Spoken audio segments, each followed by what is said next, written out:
عرض سلام خدمت آقای سلطان. بدون خوراک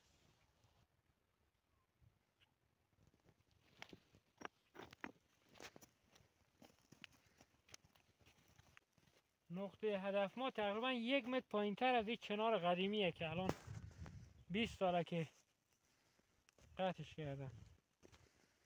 نگاه بر میگرده، ما همینجور که دور میزنم این داره بر میگرده، این داره بر میگرده. اینجا حرکت معدن آورد. یک قدم که جلو بر میدارم بر میگرده به سینه.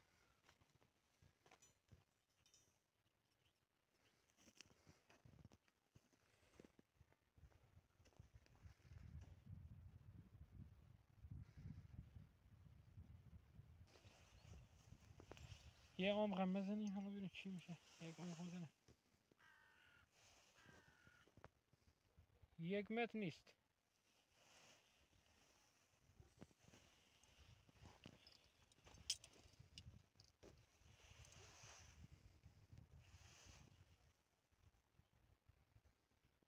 دو متر بسته شد.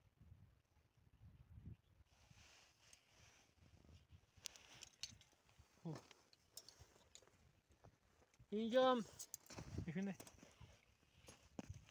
اینجا درخت چنار قدیمی بوده، تقریبا الان 20 ساله که نیست. تقریبا میاد 1 متر و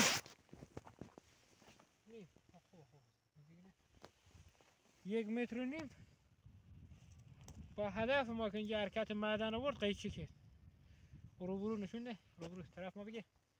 اون سمتم شمال شرقه، این سمتم خورشید طلوع میکنه. طرف ما بگه. این سمتم خورشید غروب میکنه. دقیقا این سمت. اینجا همه چشمه رودخانه ای است.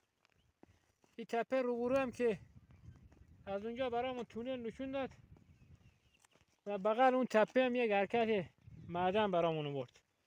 تقریبا عمق 3 متر. اینجا دیگه محل زندگی اینا بوده.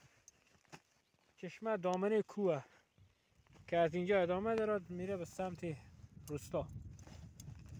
خب مجددا دوباره من ردیاب میگیرم بدون خوراک.